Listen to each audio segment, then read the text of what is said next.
Okay, now we're gonna go through this pram scoring form. So on the top, we're gonna do our pram scoring like we just talked about, and then we're gonna try and figure out if they're mild, moderate, or severe. So mild asthma, there's no protocol for, so it really depends on the patient's history, what the physician orders. So if the patient has been like an ex-NICU babe and has had a lot of damage to their lung, or they're on steroids every day, they might just choose to do the whole back-to-back thing.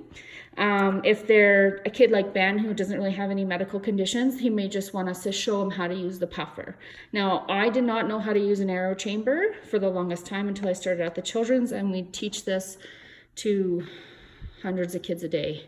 So bear with us, we're gonna walk you through how to do this. Now, on the bottom of the pram scoring form, we're gonna look at, so the purple area is for salbutamol.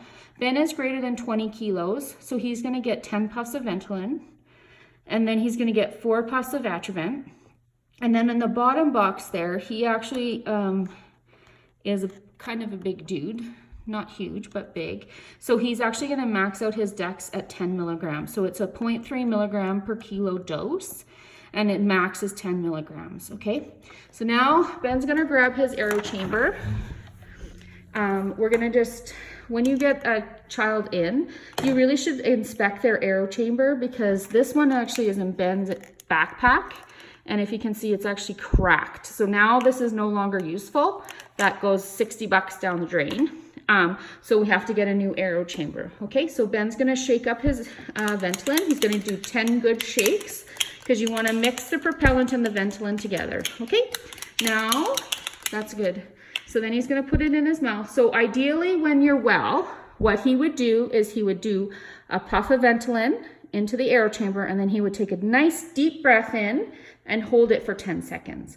Most children that come into the emergency department who are unwell are not going to be able to do that, because they're going to be breathing too fast. So he's going to show you how to do he's going to do a puff of Ventolin and then breathe in 6 times.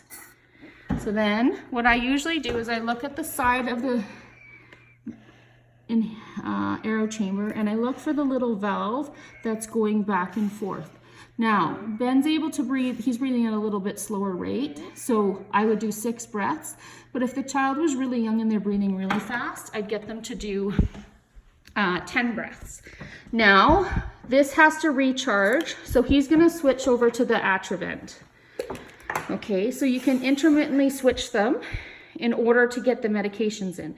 Now remember, for Ben, he's gonna have 10 puffs of Ventolin and 4 puffs of Atrovent. So that actually, in order to do, the whole back-to-back process will actually take almost 15 minutes, okay? Our goal is to do 3 rounds back-to-back every 20 minutes. So we have a golden hour of asthma. We have to get all those puffs in. So now Ben's gonna do the Atrovent. Same thing, shakes it up, does a puff. We're gonna watch for those breaths in. Now this one tastes yucky, and so they often will not like the taste of the Atrovent. So that's not abnormal, okay? And then I usually, after they're done all their puffs, we give them a little bit of a break, and then something to sip on their mouth, to clear out their mouth. So what we need to do is, I said we have the golden hour. So if we started puffs right now and it's 6:20 p.m., we would do 1 round now, 1 round at 6:40, and 1 round at 7 o'clock. 30 minutes after that last round, so at 7:30, we would go back and we would re-pram score Ben. And if his pram is greater than 4 or greater, we're gonna do another set of puffs. We get rid of the Atrovent at that point in time because it's no longer needed, and we just do Ventolin. And that would be 10 puffs of Ventolin. Then after 30 minutes, we would redo it. Now, if we get a pram of 3, then we're gonna try and stretch him an hour. And so then at 8 o'clock, we would do an assessment and see what his pram is now. Now, the only time you need to pram in between, usually I say I teach one with the parents, because there's 3 rounds of back-to-backs. Teach one with the parents, watch one, and then let them do it on their own, because they're gonna have to do this on their own at home.